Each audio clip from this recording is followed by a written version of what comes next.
Hello everyone. जैसा कि आप जानते हैं कि पूरे भारत में स्पेशल इन्वेस्टिगेशन रिवीजन हो रहा है। जी हाँ, एसआईआर।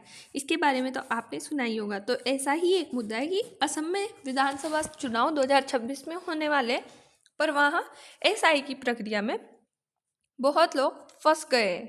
साधु संत और उनको घुसपैठिया करार दिया जा रहा है। तो असम में फंसे साधु संत, असम के वोटर घुसपैठिया। जी, खबर क्या है? तो स्पेशल इन्वेस्टिव डिवीजन से जुड़ी है, जिसमें असम में घुसपैठिया बनकर कई लोगों ने नाम संदिग्ध मान लिए गए हैं।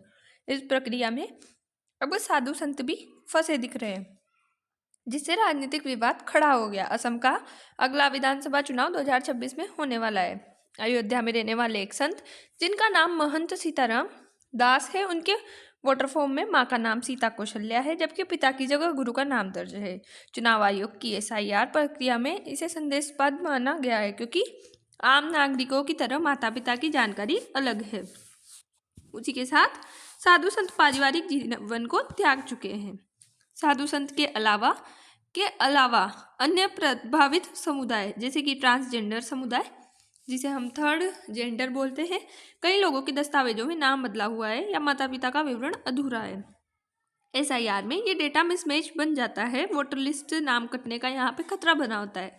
जो घुमंतु, अद्धड़, अर्धघुमंतु जैसे कि जनजातियां हैं, जिनका स्थायी पता नहीं होता और परंपरागत जीवन शैली नहीं होती इनकी, और निवास प्रमाण देना मुश्किल हो जाता है। शहरी झुग्गी झोपड़ी निवासी जो बार बार स्थान बदलते हैं, बिजली पानी का बिल नहीं होता, तो इनका पता साबित करना बहुत मुश्किल हो गया है।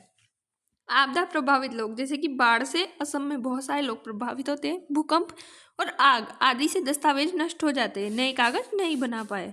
महिलाएं जिनका विवाह हो गया है या तलाक हो गया है या फिर वो विधवा है, तो उनके नाम और सरनेम बदलना, पिता या पति का नाम और फॉर्म रिजेक्ट होने की यहाँ संभावनाएं देखी गई है। छात्र और युवा मतदाता, यानी कि हॉस्टल किराए के मकान में रहते हैं या फिर आधार वोटर पता अलग होता है। अल्पसंख्यक समुदाय, जैसे कि विशेषकर सीमावर्ती क्षेत्रों में, उनमें पहले से एनआरसी, एसआईआर, एनपीआर का दबाव है। सामूहिक संदेह की स्थिति है। कानूनी प्रावधान, यानी कि जो मताधिकार अनुच्छेद 326 है, राइट टू वोट।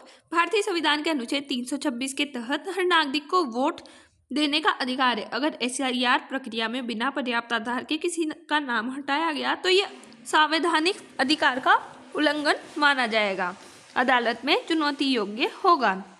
इससे न्यायपालिका की दखल बढ़ेगी।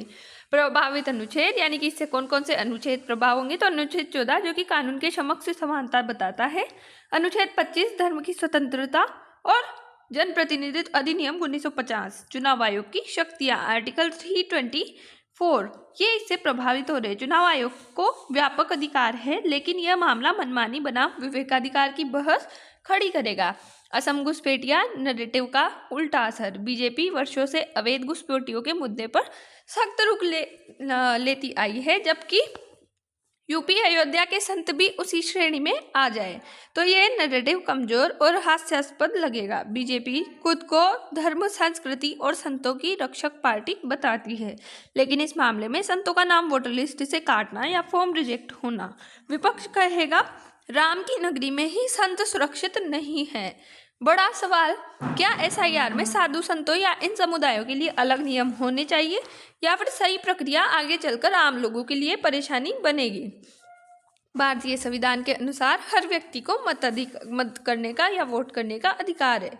अगर उन्हें किसी धार्मिक परंपरा के कारण घुसपैठिया करना या मताधिकार से विमुक्त करना भारतीय वयस्क मताधिकार को प्रभावित करेगा, साथ ही भेदभाव को भी बढ़ावा दे सकता है। पूरी न्यूज़ का कंक्लूजन है कि एसआईआर का उद्देश्य फर्जी वोटर्स हटाना है, लेकिन यदि इससे संवैधानिक अधिकारों का हनन होता है, तो भारतीय कानून को अधिक समावेशी, संवेदनशील और व्यवहारिक बनाना पड़ेगा।